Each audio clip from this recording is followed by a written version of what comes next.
My current role is I work as an MSB Risk Officer, and MSB stands for Money Service Business. It's the abbreviation for that.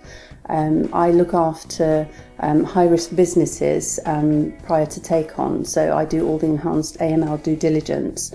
I look through all the AML policies and all the paperwork and go and visit businesses, and once they're onboarded, then I look after all the enhanced due diligence and do all the audit visits every quarter as well.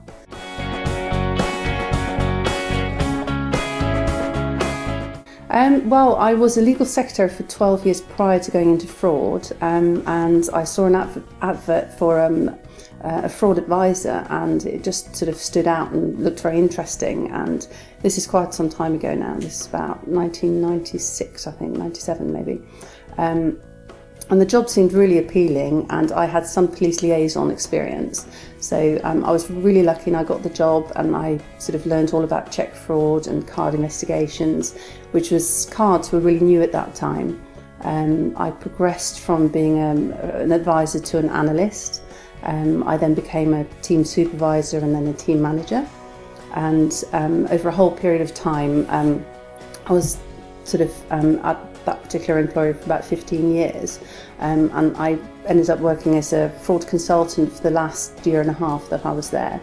I loved the role, I loved the variety, all the different aspects of fraud and financial crime were really interesting. You become really passionate about fraud and financial crime. You get a real gut feel for things, and the more you learn, the more you get really involved in your role and your work. It's really a really exciting sort of place to work. I can't imagine working anywhere else.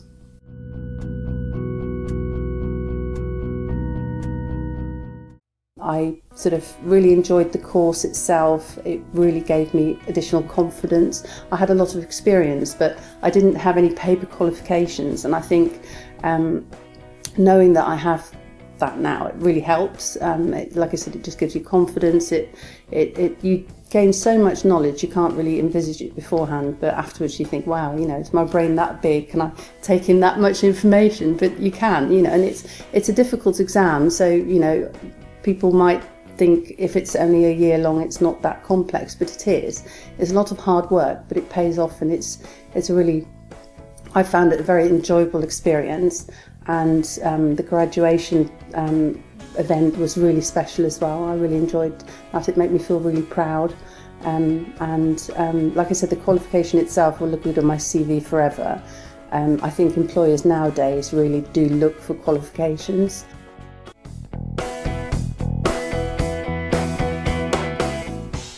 I think the thing that I enjoy about my role most is the fact that every day is different, and also fraud and financial crime is always moving. Nothing ever stands still. The job is not boring in any sort of way at all.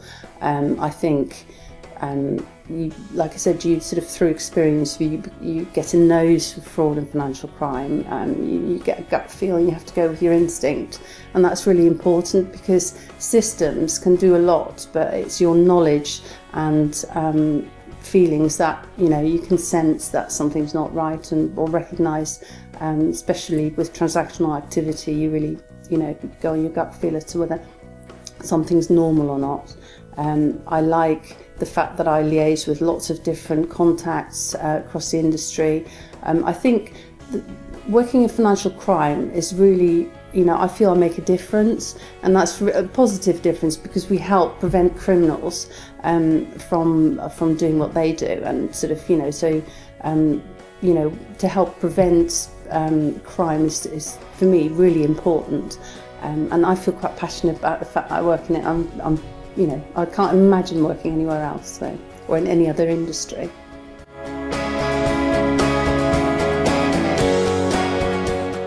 I think from an employer perspective, nowadays it's much more difficult to get a role in financial crime unless you have experience or qualifications.